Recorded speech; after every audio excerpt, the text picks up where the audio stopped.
KFM électronique, bonjour. Je vais revenir une dernière fois sur le montage détecteur de passage avec sens de passage. Parce qu'il y a eu donc des personnes qui m'ont demandé l'explication détaillée de ce montage. Il est simple, mais il fallait y penser. Donc, qui utilise deux amplificateurs opérationnels, ici MUA741, ici MUA741, et deux portes AMB, deux portes E, dans un boîtier où il y en a 4. Je n'en utilise que 2. Donc, rappelons le fonctionnement de notre montage. Il détectait en fait un passage de gauche vers la droite et qui renseignait avec une LED. Et ça détectait aussi le passage de droite vers la gauche avec l'autre LED. Et on avait aussi deux capteurs ici, deux LED rouges qui nous renseignaient de la position de chaque LDR. S'il est obstrué ou pas, s'il y a un passage devant ou pas. Voilà, donc la LED rouge s'allume, cela veut dire qu'il y a un objet devant le capteur droit. La LED rouge ici s'allume, ça veut dire qu'il y a un objet devant le capteur gauche. Alors, on fait un passage gauche-droite. La LED droite s'allume. On fait un passage de droite vers la gauche. La LED gauche s'allume. Maintenant, nous allons étudier le schéma. Le schéma de principe est comme ceci. Voilà, on a deux montages identiques.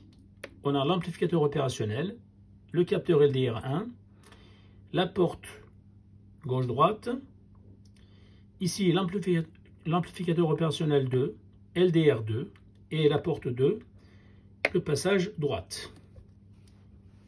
Voilà, je vous laisse prendre donc connaissance du montage, ensuite on va passer à l'explication.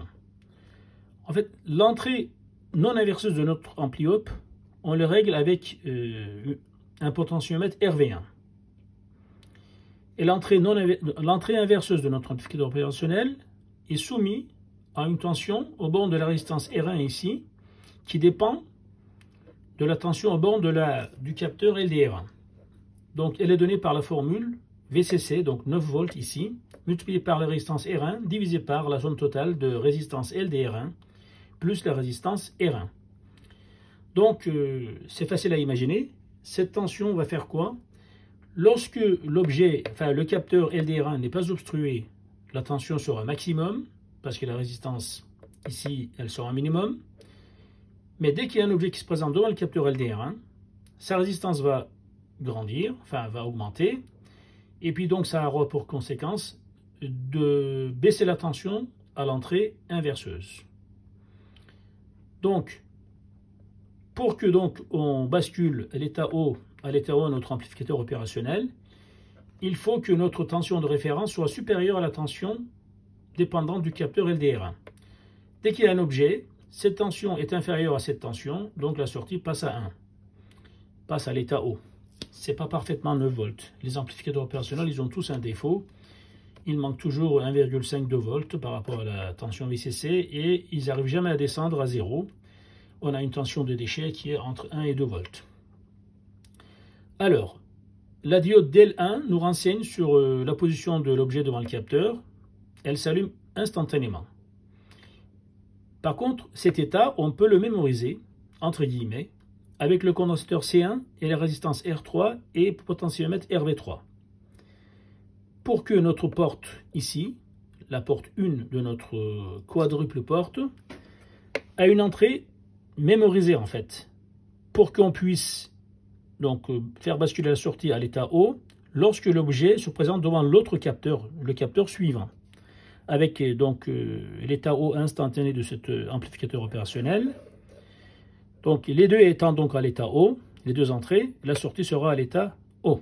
Donc on aura la LED DEL3 qui va s'allumer. Dans l'autre sens, en fait c'est le processus inverse. Donc l'objet se présente d'abord le capteur LDR2, ensuite LDR1, et on aura donc une mémorisation par la diode de C2, RV4, RV7, etc. Donc on va étudier maintenant les différentes tensions. Voilà, donc on va étudier donc la tension. Ici, VNI+, et VNI- et VS1.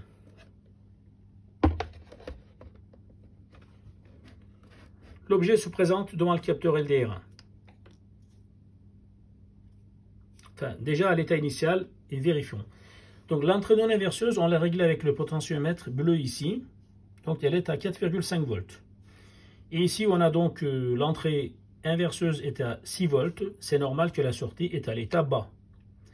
Donc l'objet va venir donc obstruer le capteur LDR1.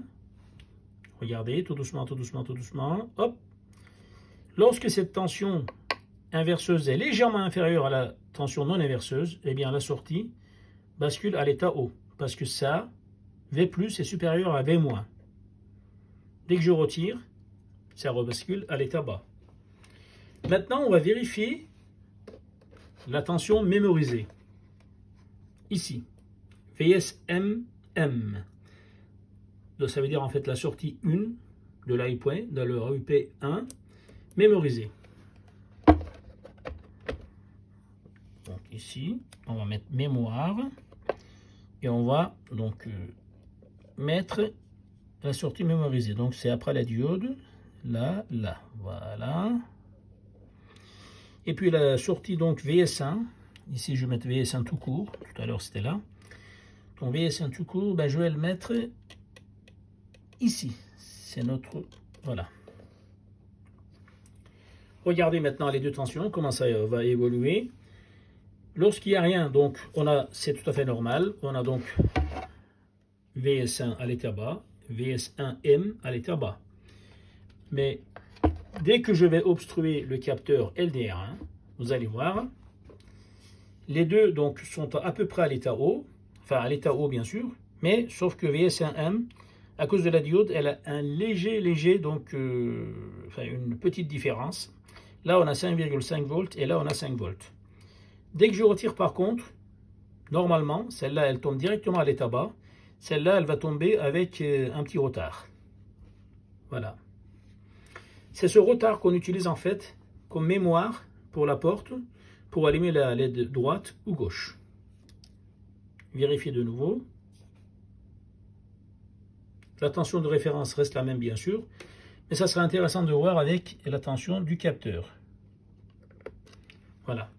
Le capteur donc nous donne une tension de 6 volts à l'entrée inverseuse.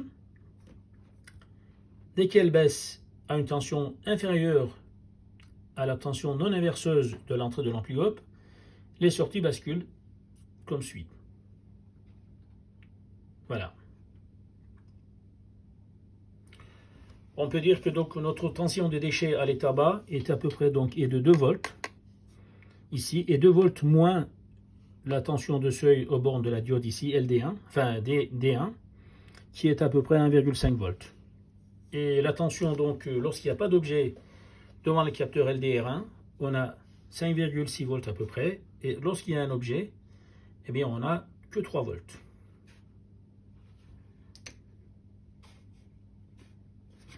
Voilà, bonne journée, à bientôt.